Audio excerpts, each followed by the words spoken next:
Our speakers today are Ms. Joanne Malatesta and Dr. Daryl Nix. Daryl is currently a vice president at Certara, where he has almost 30 years of pharmaceutical industry experience. Daryl earned his doctorate in clinical pharmacology from the Uniformed Services University of the Health Sciences. Joining him is Joanne, who is currently a clinical operations director at Certara. Joanne has over 30 years of pharmaceutical industry experience, and she's an expert in the planning and implementation of clinical studies in phases 1 through 4 for both adult and pediatric patients in multiple therapeutic areas. Daryl and Joanne, welcome to today's event. I'll now turn it over to Daryl to begin the presentation. Thank you, Suzanne. This is Daryl Nix, the Vice President of Integrated Drug Development and Head of Early Development Services Group at Certara. Appreciate you taking time today to attend this webinar describing Certara's clinical pharmacology support services. But before we get started, we've got a short poll for me to know who the audience is. Suzanne, can you put the first question up, please? Sure. So first, we'd like to ask our audience members, what department are you in, so we can have a sense of who's on the call today. So let us know, are you in clinical operations? Are you in clinical development? Do you work in regulatory affairs, or do you work in data management? So you can make your selection and let us know what you think.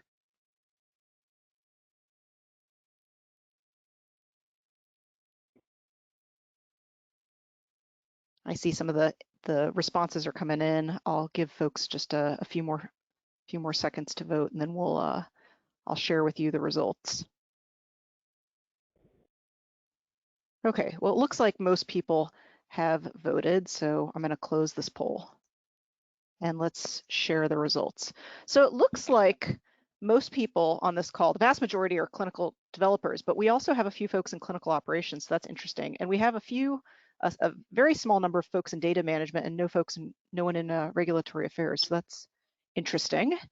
And then our next question that we want to ask you is, what phase of development are you currently in with your drug?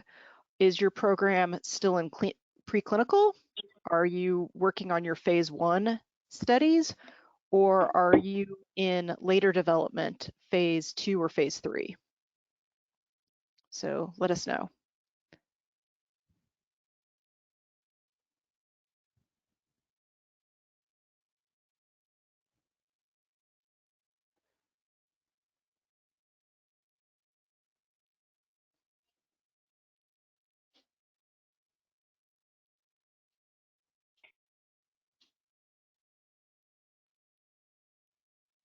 All right, looks like most people have made their selection, so let's share the results. So this is interesting. So it looks like most people are in early clinical development, phase 1, but we do have a few folks that are in later phase 2 development, and then a small minority in preclinical. And then we've got one last question that we want to ask. What are you most concerned about with your clinical pharmacology program? Are you struggling to pick the right vendor? So looking at your CROs to conduct your Clin Pharm studies? Are you concerned that you maybe don't have enough bandwidth or enough resources in your organization to conduct your Clin Pharm studies? Maybe you have these, but you just don't have time, or you're stressed about managing the oversight of the Clin Pharm studies. Or is your biggest concern that you just don't have any experience in running these studies? Let us know what your biggest concerns are.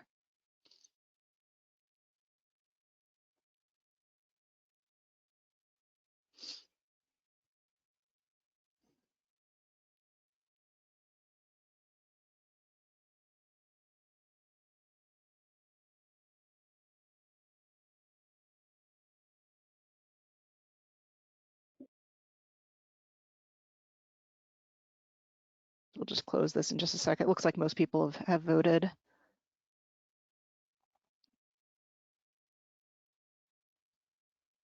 Okay.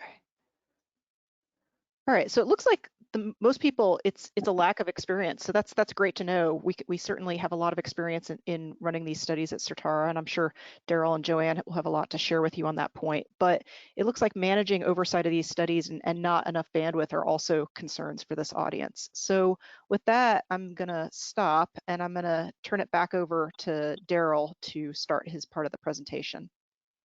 Great, thank you, Suzanne. And it is interesting to know who you are because it does help me in what I'm presenting and how to present it. So let's go ahead and get started. The clinical pharmacology information comprises more than 50% of most drug labels.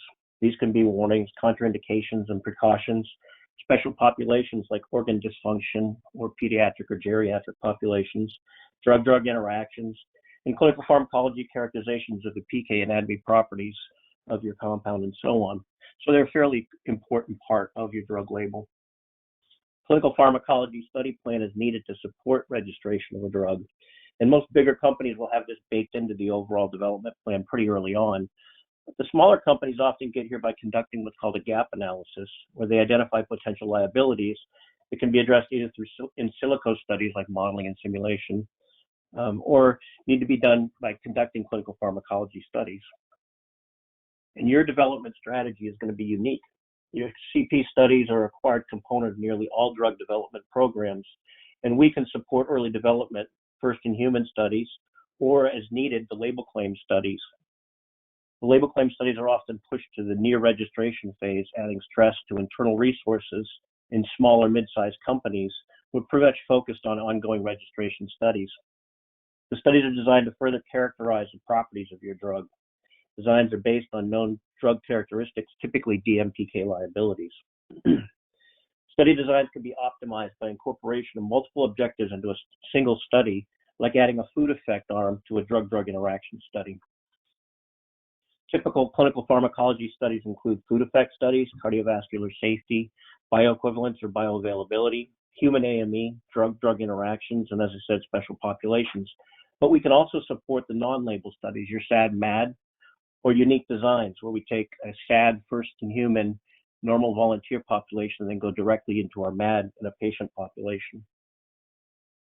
CP set is the clinical pharmacology study execution team.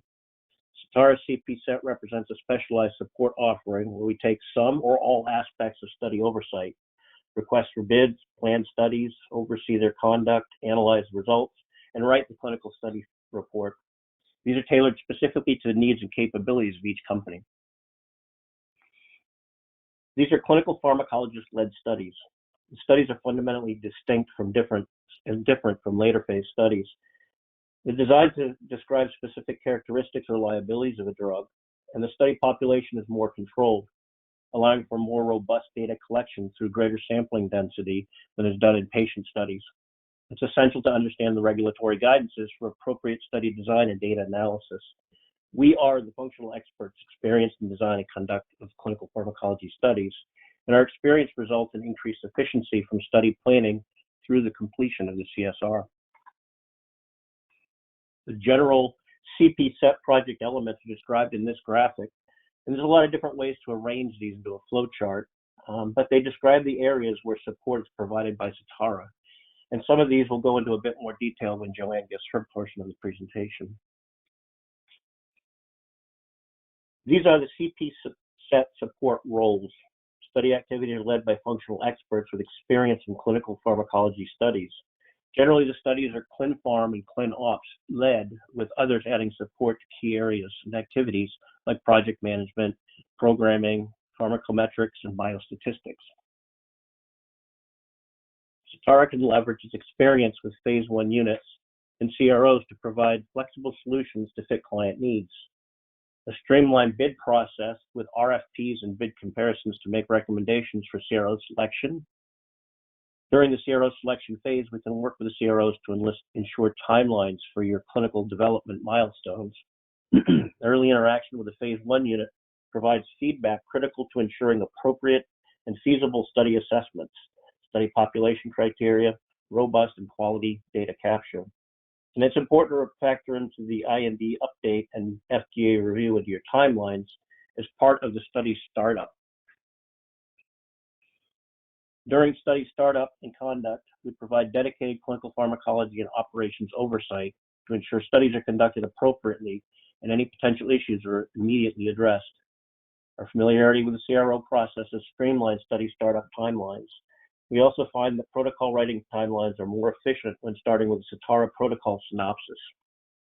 Certara works with the study conduct CRO on your behalf to ensure the rapid resolution, if needed, of any issues. As part of the data analysis support, Certara PK scientists and biostatisticians are involved early in the process, and we can provide preliminary results that can inform decision-making for ongoing clinical research. We optimize the timelines by controlling the data analysis and reporting activities. We offer compressed CSR timelines compared to most CROs with long review and turnaround times.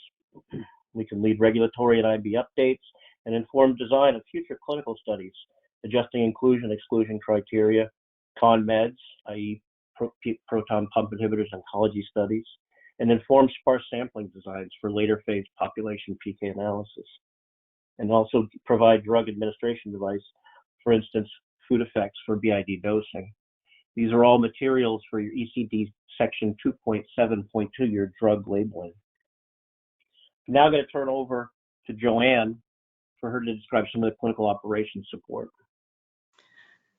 Thank you, Daryl. So good morning or good afternoon to everybody attending. Thank you for joining us. Daryl, next slide, please. So on this slide, what I'm going to talk about a little bit is about what Certara's experience has been within the past year. So the Clinical Operations Support Group is a fairly new group to Certara, and I'll talk about that in a moment when I talk about the evolution of how it came about. But within the past year, I'm proud to say that we've done a number of clinical studies, phase 1 clinical studies that we've been involved with. We've done 2 food effect studies. We've done a total of 5 drug-drug interaction studies, 1 hepatic impairment study, 1 renal impairment study, and 1 bioequivalence study for a variety of clients. So being a relatively new group to the Certara umbrella, I'm very proud of the fact that we were successful in providing oversight and support of these clinical projects. Next slide, please. So when I talk about the natural evolution of this team, what I'm getting at is the fact that initially a client may come to Certara and say, we have this drug, how do we develop this drug? And in my mind, once Certara puts together a protocol, a gap analysis, and then ultimately a protocol, the next step is, okay, we have this protocol. How do we implement this protocol? How do we make the phase 1 study happen? And so that's a team effort, obviously, by bringing together the clinical pharmacologists, the biostatisticians team, the the programmers, the medical writers, and of course, the clinical operations group.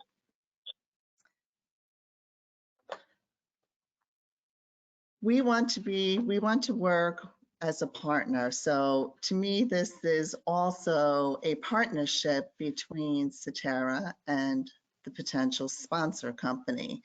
And we have the flexibility to work with the sponsor in identifying a CRO potentially, or a clinical pharmacology unit, or to assist in the selection of such. We collaborate with a number of various CROs and CPUs to communicate timelines, expectations, and obtain feedback from the site in the development process, but also set very clear goals and objectives for those entities.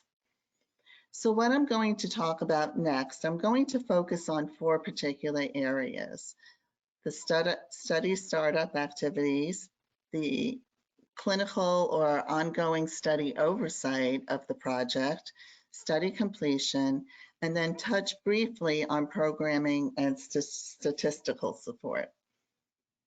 Next slide, please. So here I've listed out a number of items that go into the study startup process.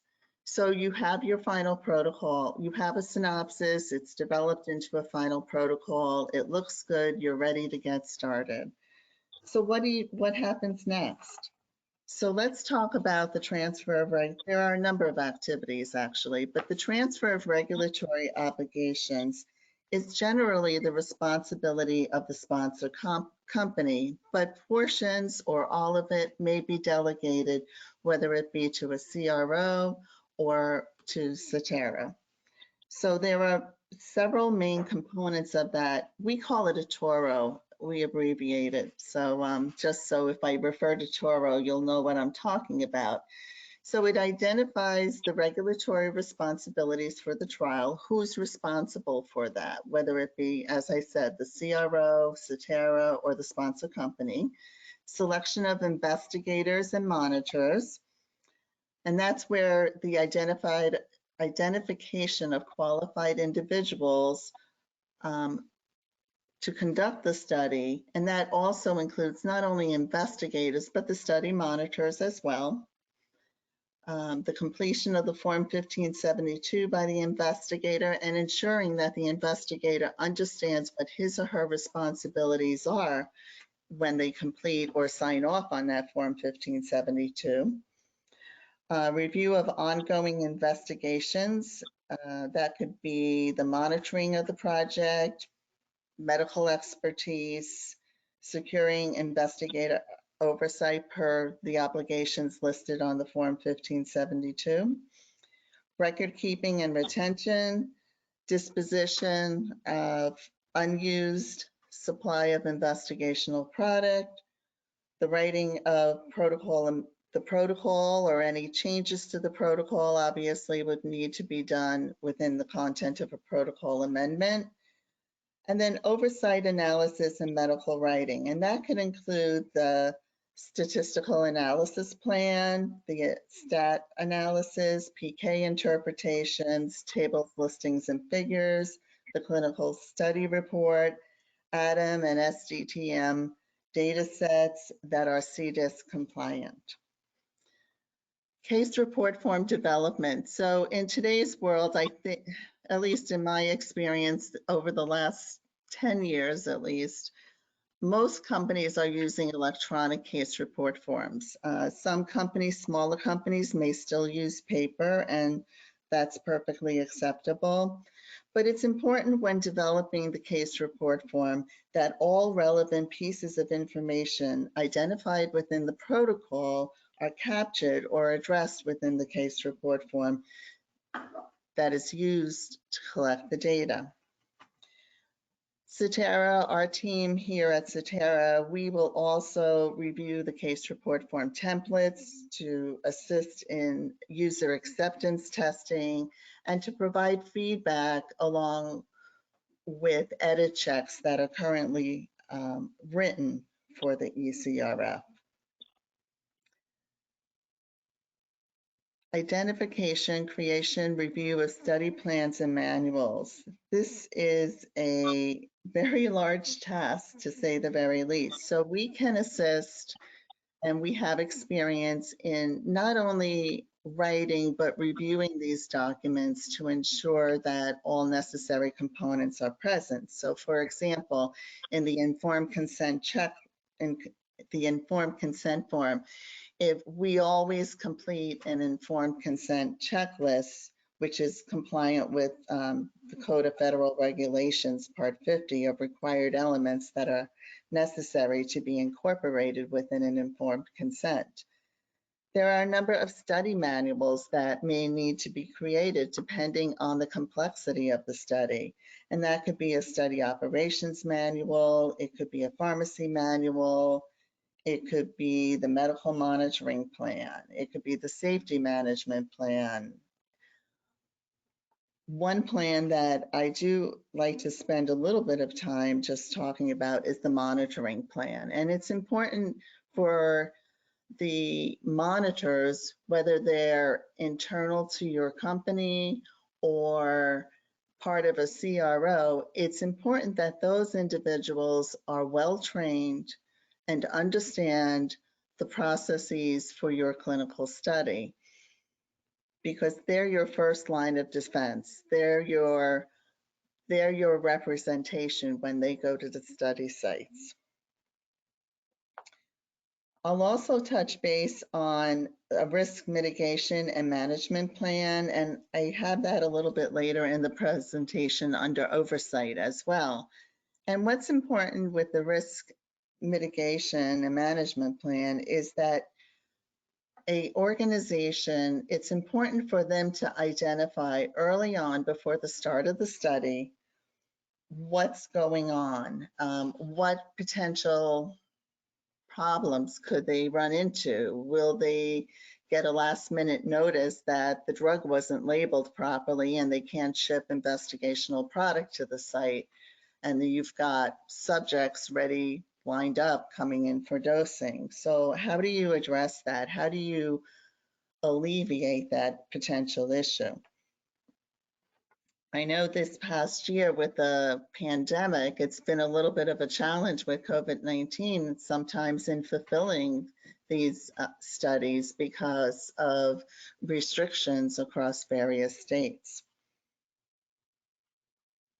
And then, let's see, I also would like to talk about central IRB coordination. I think I jumped around, so I apologize. Central IRB coordination and submissions. So we can facilitate interactions with the central IRB if you're using a central IRB on behalf of the sponsor. So that means for a single, whether it be a single center study or a multi-center study, we can do your submission paperwork, your initial submission paperwork to the IRB, so that when the investigators go to submit their paperwork, it should be a seamless transition to get approvals. And of course, this would include the submission of the investigator brochure, the protocol, any amendments, the core, ICF, any safety updates, and so forth. For potential investigator identification, so what we have done in the past, if you don't have an investigator identified to complete your study, we would reach out to a list of investigators, either who we have worked with in the past on a similar type of study, or do a search for investigators. Clinicaltrials.gov is one of our resources, as well as speaking with key opinion leaders in that area. Initially, we would send out a feasibility questionnaire identifying the capabilities and experience of a potential investigator and get some information about their sites and their setup. And then we would review that information and present it to the sponsor company, asking their input on whom they would prefer to work with. We have also been involved with budgets and contract negotiations, and while we will not sign off on those documents because that is not considered one of our responsibilities, we can aid in that transition. So for example, what I've done in the past is I've had a budget template or a guidance worksheet of what we've worked with in the past for particular tasks, and knowing what that range for example, if blood pressure is being collected or vital signs are collected, what is the range of cost for that? And then we would work with sites to ensure that they are being reasonable within their budget, but also meeting the budget of the sponsor company. And then for contract negotiations, we would usually get a template from the a contract from the sponsor, and at least get that process started. collection and review of regulatory documentations. So in this area, we have provided guidance to sites on what is expected, what documents we need to receive. If the study is being conducted here in the United States, obviously we would need a Form 1572, current CVs, medical licensures, financial disclosure form statements of anybody listed on the Form 1572, local lab accreditations, IRB approvals, IRB documentation of the approved informed consent, a IRB membership list, and if a central IRB is not being utilized, we would probably ask to receive some kind of compliance statement if a local IRB is being utilized as well. And of course, the contract and budget would need to have been in place as well. Okay, so during that review of the regulatory packets, we obviously will complete a form that basically is an authorization form or a trial authorization form, which basically covers all of those elements, ensure they have been collected, that they're accurate, and then we would sign off on that, which would mean that from a clinical point of view, investigational product is may be shipped to that particular site.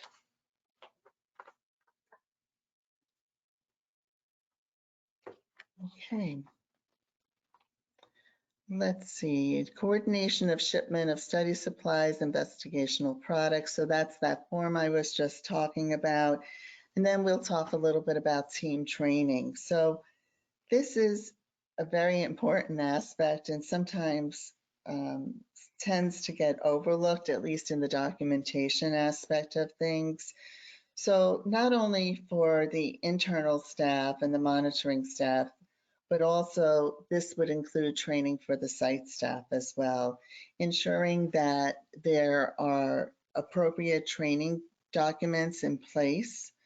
A lot of training will happen during the site initiation visit, and as long as it's well documented on a form that the participants have signed off on, that usually is acceptable. A lot of protocol training is done at that point. Sometimes one-on-one training is done with the monitor when the monitor is on site. We do get involved with the preparation of a slide deck to be utilized during the site initiation visit, where the clinical pharmacologist may talk about the background of your drug, or if the sponsor company wants to be involved with that, of course, that's always a welcome. And then the last, let's see, trial master file specification. So one of the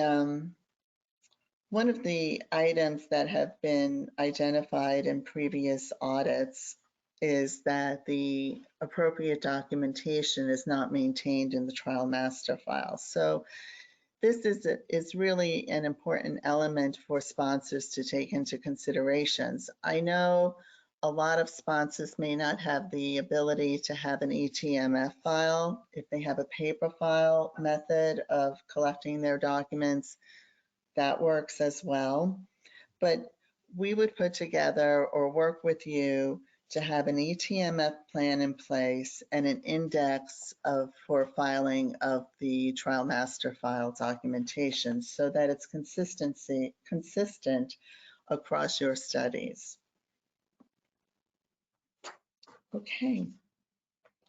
I will mention here, I did a little bit of research, and in 2020, which was an unusual year for everybody, but the FDA did do some audits, probably early on in the year, I would suspect. But but over 50% of their findings had to do with non-compliant protocol compliance issues in accordance with the Form 1572 investigator responsibilities. So I guess my point in mentioning this is the fact that it's really important for not only the monitor or a CRO or the Cetera team or the sponsor to be aware of what's going on at the site on a routine basis.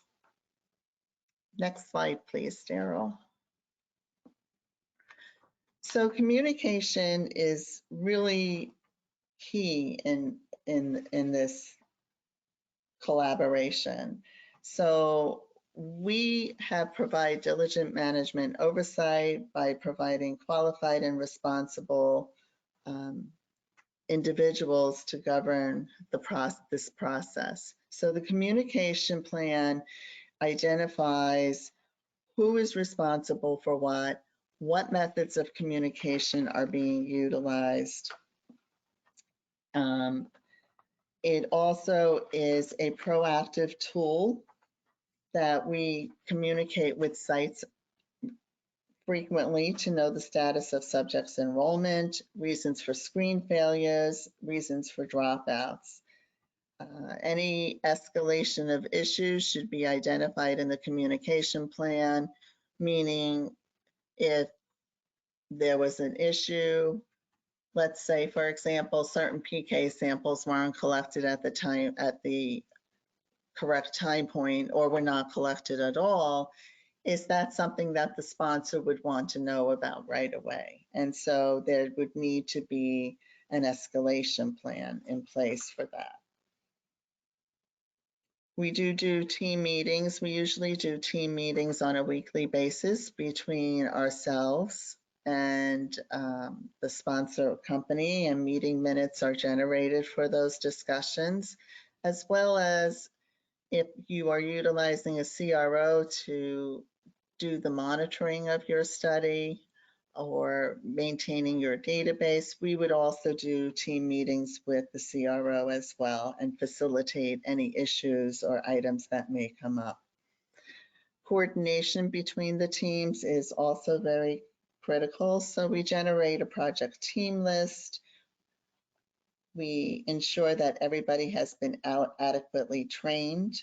The team members here at Cetera inclusive on that. And we talk about deliverables and accountability and responsibilities, and of course, provide appropriate meeting minutes. Project tracking tools, this is something else we utilize. So in the past, we have utilized Smartsheet, SharePoint. We also use Project Manager for time points, where we ensure that the study is on task, that everything that is identified as far as our responsibilities go are being accomplished in a reasonable time frame and expected time frame. We also utilize several Excel spreadsheets for regulatory document tracking if we're responsible for that, subject enrollment, dosing days, first patient visit, last patient, last visit, deviation listings. We spend a lot of time on that. If there's a deviation listed, we verify that by looking at the database and ensuring if any deviations on that list have not been noted but appear in the database, we'll question the site about that, or we'll question the CRO to reach out to the site. And then, of course, if there's any IND safety reports, or we would maintain a list of that, ensuring that appropriate investigators have been notified of such. Okay. So as we talked a bit, I talked a little bit already about the study enrollment on task, just to ensure that everything is happening within a reasonable time frame. I know this past year we had an issue where there was some slow enrollment at one of the sites, and just following up and ensuring, finding out what's going on and maintaining that communication level. Okay, adherence to timelines. Again, daily review of the project status to ensure timelines are being met occur, frequent updates to the sponsor, mitigation of any issues, and if any retraining needs to be done, we would also help out with that. Monitoring support. So as I mentioned before, this is a key individual assessing site compliance, basically. So we have worked with CRAs in the past. A lot of times, at least on the projects that we were involved with for this past year, I will say, just to be transparent, they all had their own CRAs in place, and that's fine. But we were very involved with writing the monitoring plan. So especially in these early phase development studies, these phase 1 studies, we do require 100% source document verification be completed, and we recommend that to any sponsor company. There's a reconciliation of collection times for PK samples or immunogenicity samples if they've been collected. Regulatory document review, that's the on-site review of the investigator binder versus what's in the trial master file. Writing of site visit reports in a timely manner so they may be reviewed, and if any issues are identified, we identify them and address those in a timely manner. And then we also would be involved with, or we suggest, and that the monitor meet with the principal investigator or at least a sub-investigator during every monitoring visit, just to go over any issues or concerns that may have come up. Adverse event and reporting of SAEs is also very important to ensure that all events are being properly identified. Basically, this would include the severity of that adverse event, or if it's truly should be escalated to an SAE would need to be in place. That would need to be identified. And it's just oversight of the sites and the monitors and what's being written in the monitoring reports and what's in the database that is where most of these items are picked up on. Next slide, please. I already talked a bit about risk mitigation, so I'm going to move on. So you've now completed your study, everything looks good, and you're ready to start preparing for your database lock. So that's just ensuring that all of your queries have been addressed. There are some pre-lock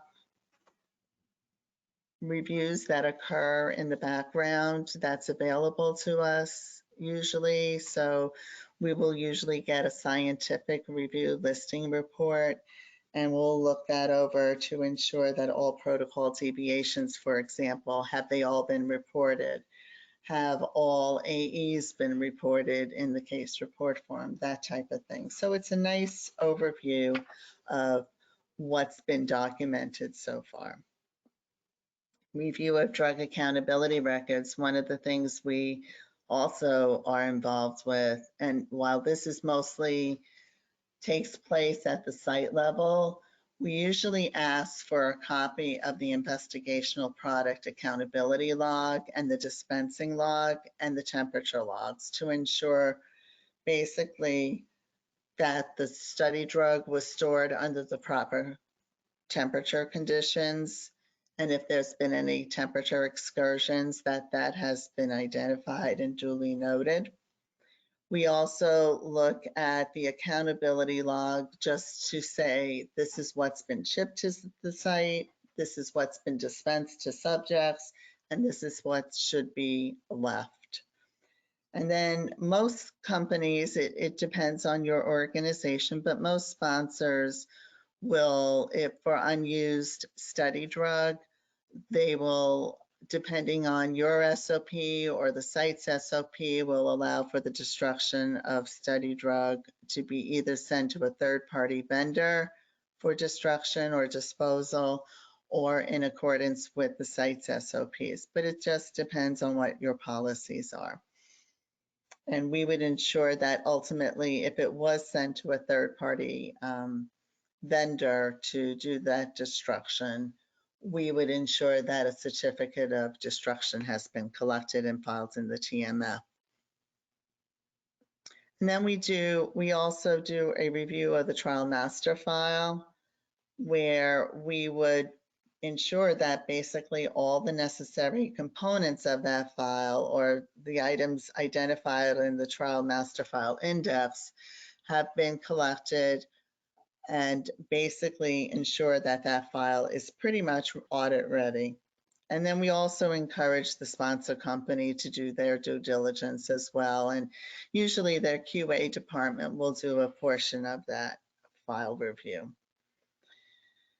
There's also clinical is, while we do not generate the TLFs, but we do take a look at the draft and the finals of those documents that have been generated by the programmers within the Certara team. Medical AE, SAE coding, coding of concomitant meds, and so forth is usually done by the assigned medical monitor, whether it be at the CRO or at the sponsor company, and we ensure that process is moving along nicely. We work very closely with the medical writers if we've been assigned the task to develop the clinical study report. There are a number of appendices that need to be completed that involve clinical, but also the clinical pharmacologists from the team here at Certara are usually very involved with that process as well for the interpretation of data. If there are any outstanding actions on the site level or within the study level that need addressing in order to ensure the study is wrapped up, we will follow up on that. And then we take a look back. I call it lessons learned, as I believe most people will. But this basically, we convene a meeting usually with the sponsor company, and if there's a CRO involved, we will convene a meeting to determine what could we have done better? Where can we improve for future projects? Next slide, please. And then the last slide I have, I'm just going to touch very briefly on some of the programming and statistical support that falls within Certara's capabilities.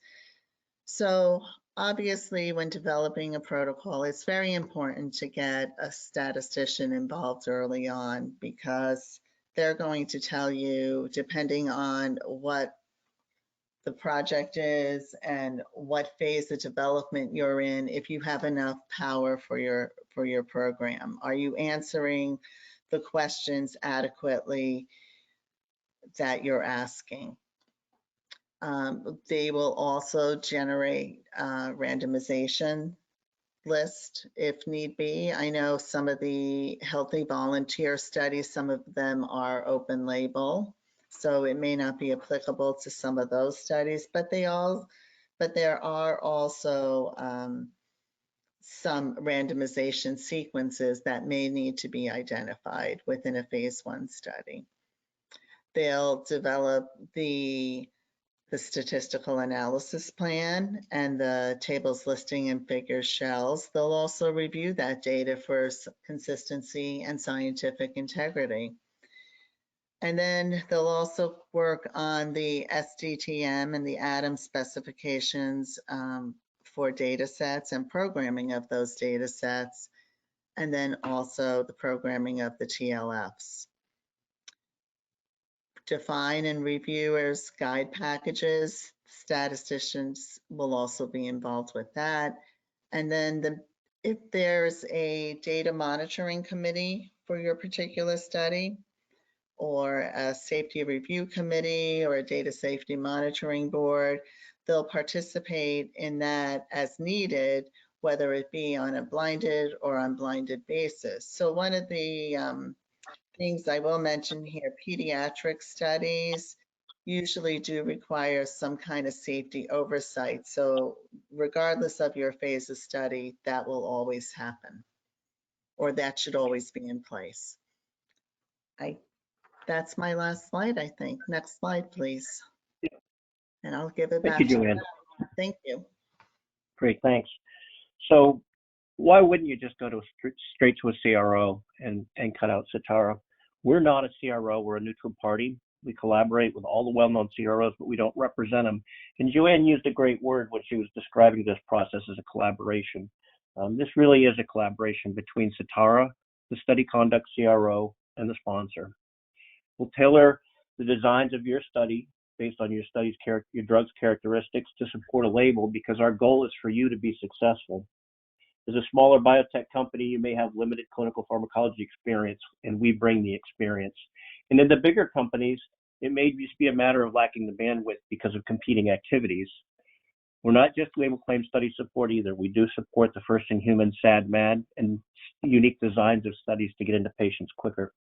So in short, we are your clinical pharmacology experts. Collaborate on your next program. And that's all I have. I think we're going to take some questions now. Great. Thank you so much, Daryl and Joanne. As Daryl said, we'd love for you to enter your questions into the questions panel, and we'll take as many as we can. So, Daryl, it looks like someone wants to know whether Certara conducts gap analyses as part of the CPSET service. That's a great question. We don't make it part of our CPSET service. It's actually a separate service. Typically, the clinical pharmacology gap is performed as part of your registration planning. In that gap analysis service, what we do provide are study designs for any gaps that we find to help you explain to the FDA what your Clin Pharm plan is going to be and get their buy-in on it. Someone else wants to know, what are the most complicated Clin Pharm studies to run? Well, typically it's the human AME study because there's so many moving pieces. It requires a lot of collaboration between the CMC group and the people producing the C14 labeled material to get the timing right. Most of our colleague CROs have adopted the idea that the material needs to be GMP or GMP-like, which is kind of unique and promotes a little bit of a problem for actually making the material. We usually have our client companies work with their CMO providers to do 2 batches of material. One would be a mock batch where we produce material that we can put on stability and test formulation. And then the second batch would be your actual ready for patient or ready for subject dosing material, which would be GMP material. Having said that, I can tell you that the studies that are hardest to recruit and slowest to enroll are our organ dysfunction studies, the renal and hepatic insufficiency studies. And given the current COVID situation, I don't think that's making it any easier. So those studies, both of these studies, the insufficiency studies and the human AME studies, you really have to make sure that you plan long timelines, make sure that you can get to the CSR in a reasonable amount of time. Looks like we have one final question. Everyone obviously knows well about the realities of the pandemic. How has COVID affected the use of healthy volunteers in phase 1 research? So well, initially it kind of put everything on a hold. It actually stopped everything. And for some of our CRO colleagues, they closed their clinical research centers. And what happened thereafter was then we implemented testing practices and guidelines and have since had to adopt guidances for what to do with patients or subjects that are coming in after having been given the vaccine. Joanne, did you want to add to that? No, I would echo exactly what you've said, Daryl. It really, starting, I would say more in the fall, I've seen a pickup where it hasn't been as much of an issue as in the past. Like I would say over the May, June timeframe, that's when a lot of the pharmacology units did close for a period of time. But you're right, each of those units have put practices in place that will follow CDC guidelines and do testing, more frequent testing, not only at the screening time frame, but also during the confinement period if they're within the phase 1 unit. Great, thank you, Joanne and Daryl. It looks like we have another question that you both may want to comment on. Someone says, is there anything you would do differently from an operational point of view if the study includes POP-PK modeling analysis to support model-informed decisions in your drug development program? Well, typically what we try to do is to do as much in silico as we can. It's less expensive and more efficient than running a clinical study. So, absolutely, Certara is known for its pharmacometric strengths. And that's usually where we push most opportunities. If we can do some modeling and simulation and use covariate analysis and POP-PK to avoid having to do some of these studies, that's the first choice.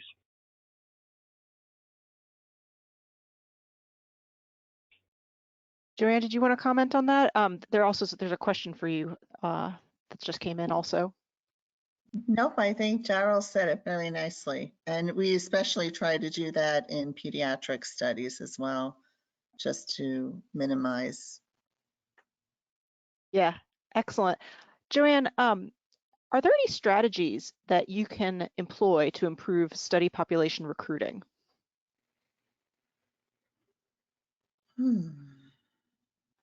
Well, I guess it depends. It depends on a number of factors. So for example, I would ask, what patient population are you looking for? And what are your timelines to achieve those goals? So Yeah. I know we always look at patient recruitment or subject recruitment, just staying on top of things, being transparent, not only with the sponsor, but with the site, finding out what problems they're running into, things of that nature. Excellent. Well, it doesn't look like we have any more questions from our audience. We had some really great ones. So thank you so much to our audience. And thank you so much, Joanne and Daryl. I think we've learned a lot during this session. Daryl, can you advance to the next slide, please? So before concluding the webinar, we have a few short announcements. The next webinar in the series will be on February 18th when Verna Shook, JF Marie, and Martin Bellovo will present Submerge in the oligonucleotide Emerge, best practices for developing these complex biologics. You can register for all webinars by visiting Certara.com. Daryl, can you go to the last slide, please? On behalf of Certara, I would like to thank you for attending today's presentation. This concludes the webinar. Goodbye and have a great day.